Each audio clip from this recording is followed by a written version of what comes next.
Samajwadi party की सांसद डिंपल यादव ने अपनी बेटी आदिति यादव के खिलाफ सोशल मीडिया पर फैलाई गई फर्जी और आपत्तिजनक पोस्टों पर गहरा दुख और नाराजगी जताई है।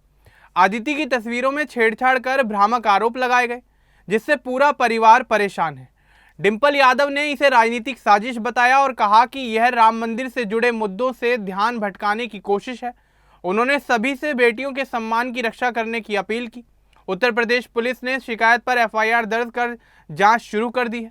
मुख्यमंत्री योगी आदित्यनाथ ने भी ऐसी घटनाओं की निंदा की और कार्रवाई के निर्देश दिए। यह मामला राजनीति में परिवारों पर हमलों की नई मिसाल बन गया है। तो चलिए आगे बढ़ते हैं और आपको विस्तार से बताते हैं कि आखिर क्या है ये पूरा मामला। दरअसल डिंपल यादव ने हाल ही में अपनी बेटी आदिति यादव को लेकर सोशल मीडिया पर फैलाई जा रही घटिया खबरों पर खुलकर बातचीत की। उन्होंने कहा कि उनकी बेटी आदिति अभी लंदन के यूनिवर्सिटी कॉलेज में पढ़ रही है। वह एक कॉमन स्टूडेंट की तरह अपनी जिंदगी जी रही है, लेकिन कुछ लोग उसकी पुरानी तस्वीरों को एडिट करके नई पोस्ट बना रहे हैं।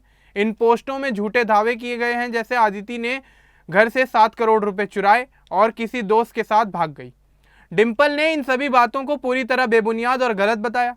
डिंपल यादव ने स्पष्ट शब्दों में कहा कि यह हमला सिर्फ उनकी बेटी पर नहीं, बल्कि हर उस परिवार के ऊपर किया जा रहा है जिस परिवार में बेटियां हैं। उन्होंने राजनीतिक विरोधियों पर आरोप लगाते हुए कहा कि जब मुद्दों पर बहस नहीं हो पाती तो लोग परिवार के सदस्यों को निशाना बनाते हैं। साथ ही उन्होंने यह भी कहा कि राम मंदिर में हुई कथित चोरी जैसे बड़े मुद्दों से लोगों का ध्यान भटकाने के लिए यह सब किया जा रहा है। डिंपल यादव ने कहा कि ऐसे लोग बेटी का अपमान करके खुद को कमजोर साबित कर रहे हैं। यह पूरा विवाद कुछ दिन पहले शुरू हुआ, जब सोशल मीडिया पर आदिति यादव की एक तस्वीर शेयर की गई। उस तस्वीर में बदलाव किया गया था और साथ में गलत कहानी जोड़ी गई थी। पोस्ट में दावा किया गया कि आदिति लापता है और वो अपने परिवार का पैसा लेकर विदेशी दोस्त के साथ चली गई। यह पोस्ट काफ़ी तेज़ी से वायरल हुई, लेकिन जल्द ही लोग इसे फर्जी बताने लगे। समाजवादी पार्टी के कार्यकर्ताओं ने तुरंत शिकायत की। कानपुर साइबर क्राइम पुलिस ने इस मामले में 3 लोगों के खिलाफ एफआईआर दर्ज की।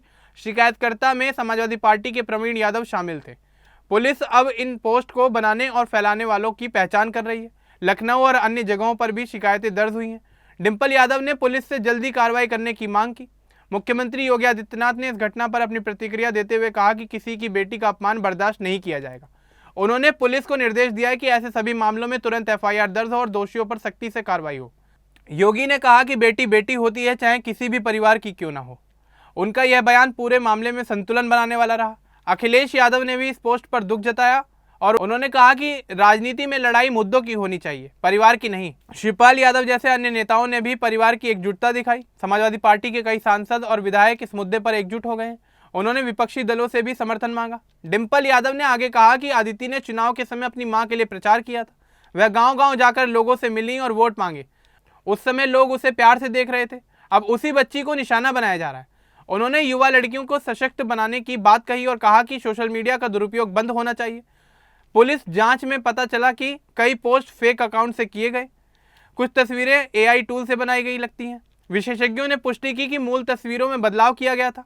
डिंपल यादव ने युवाओं से अपील की कि वे ऐसी फर्जी खबरों को शेयर ना करें। उन्होंने कहा कि हर घर में बेटियां हैं, कल को किसी और की बेटी के साथ भी यही हो सकता है।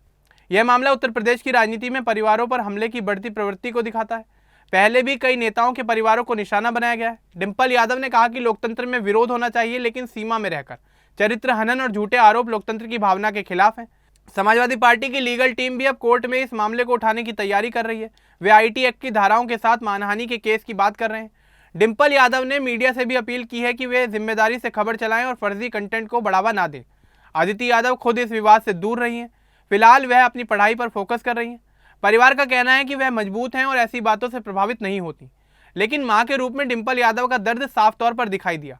उन्होंने कहा कि हर मां अपनी बेटी की सुरक्षा चाहती है। इस घटना ने सोशल मीडिया प्लेटफॉर्म्स की जिम्मेदारी पर भी सवाल उठाए।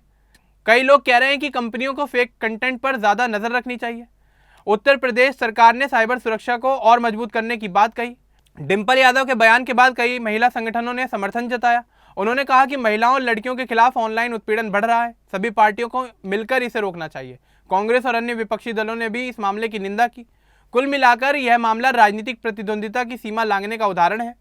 डिंपल यादव ने अपने बयान में शांति और सम्मान की बात रखी। उन्होंने कहा कि सच्ची राजनीति विकास और लोगों की सेवा से होती है, न कि परिवारों को बदनाम करने से। पुलिस की जांच जारी है और उम्मीद की जा रही है कि जल्दी दोषी पकड़े जाएंगे। इस घटना ने पूरे देश में चर्चा पैदा कर दी है कि राजनीति को स्वस्थ रखने के लिए क्या कदम उठाने चाहिए। डिंपल यादव का संदेश साफ है। बेटियों को राजनीति का हथियार ना बनाया जाए।